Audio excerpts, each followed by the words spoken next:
This is another archival upload of some of my previous mix critique videos. I apologize for the vertical format that this video is about to switch to. This is 201 to 205. This was sent in by Orlando.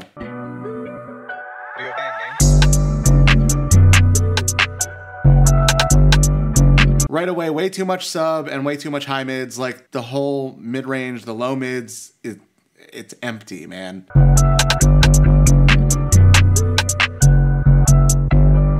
You have a lot going on below like 200 and above like 1K, but that like 200 to 1K area is almost non-existent. Like that needs to be a lot fuller than it is. It's just when you have all bass and all top end and nothing filling out the mids, the song sounds empty. The mids is the biggest part of the frequency spectrum. It's what you're gonna hear most on pretty much every system. If you get the mid-range right, it'll make sure that your track translates to every single listening system. You need to keep in mind that a lot of consumer speakers will boost the low end and the high end because that generally sounds more pleasing to us, but that's why studio monitors are so flat, is so that we can get that mid-range right, and then after, when it hits consumer speakers, it gives a little boost to the low end, a little boost to the top end, and it just hypes it up even more. But if you don't get the mid-range right during this process, then that won't work. Your song will sound empty. It will not translate across different systems. You want it to sound generally the same across platforms. Gutting the mid-range and boosting the low and high end is a surefire way to make sure that it sounds pretty bad on most systems. This was sent in by Jacob.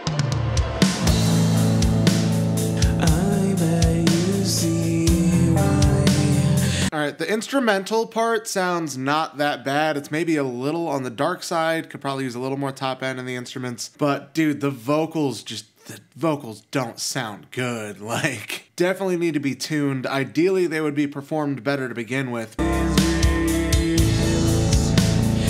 Also, the drums sound super fake. Like, there's no problem with programmed drums, but you need to use some that sound better than they do. Because whatever kit you're using here, specifically the cymbals, sound really, really fake. Like, the shells sound okay, but the cymbals just, they don't sound like they blend into everything. It sounds like completely its own thing, and it's really obviously not real cymbals.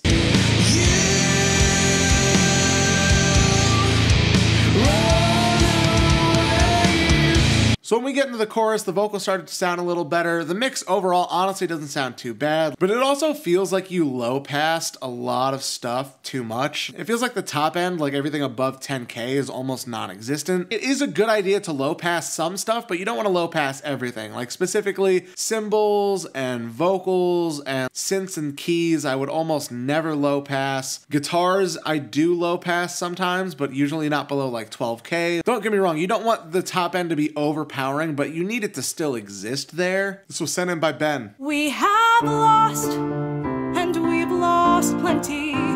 We have braved the thundering storm. So that intro sounded really good. It's just keys and vocals, but like they sound really full. It sounds honestly really good. The singer's great. Sounds almost show tuney, which might be what you're going for. Like, I'm not sure what the project is meant to be, but so far it sounds good. Let's see where it goes from here. No, I think it's perfect. Yeah, definitely show tune kind of a thing.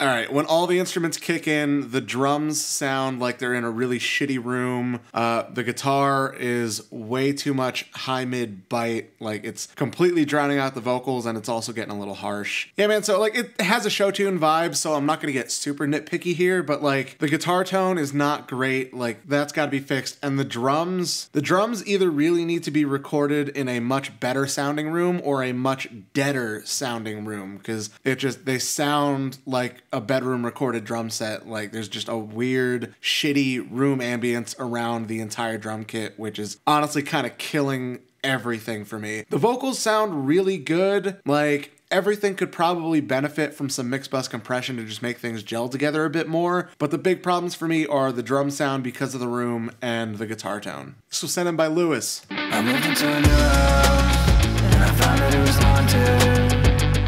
Didn't matter to me. It sounds really good so far. Honestly, the biggest thing, the guitar's probably a little too loud over the top, and the vocals need to be louder, and they're not really EQ'd in a way to like fit over the top of everything. So Yeah, that's the big thing for me so far is the vocals are just masked.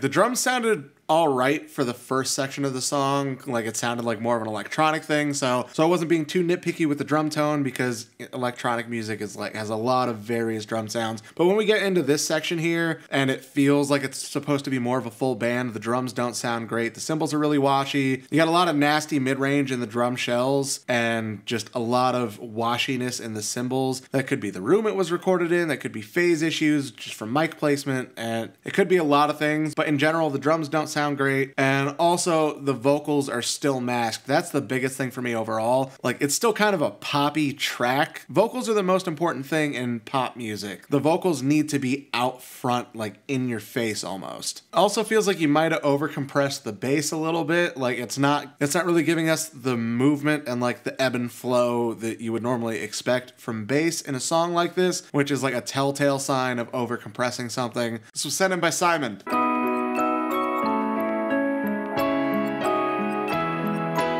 All right, so far it sounds pretty good. I mean, it's all synths and stuff. It's kind of hard to mess that up. But yeah, I can hear all the parts clearly. Things are balanced well. EQ sounds good. Things sound pretty full. Let's see where it goes.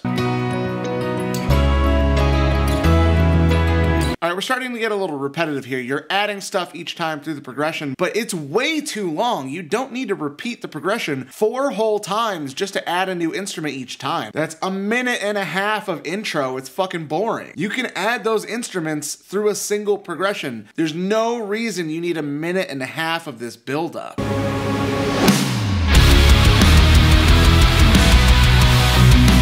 All right, when we finally actually get into the track, it sounds halfway decent. Like, you have a little too much sub information going on, and we're not really getting the definition in the low end of the kick drum. Like, I'm mostly just hearing the high end attack of the kick, because everything below like 100 just kind of sounds like a muddy mess. Then the guitars, you definitely scooped the mids a little too much for my liking, so the mid-range feels a little empty. It's making it feel a little harsh in the high mids, but like, other than that, it sounds fine. But like, the main thing is I'm not finishing the song, man. Like if this were not for a video, I would not have gotten anywhere near this far into the song. Like, I would have turned it off. You would be lucky to get a listener to go through the second progression in the intro. Fix your songwriting, edit stuff down.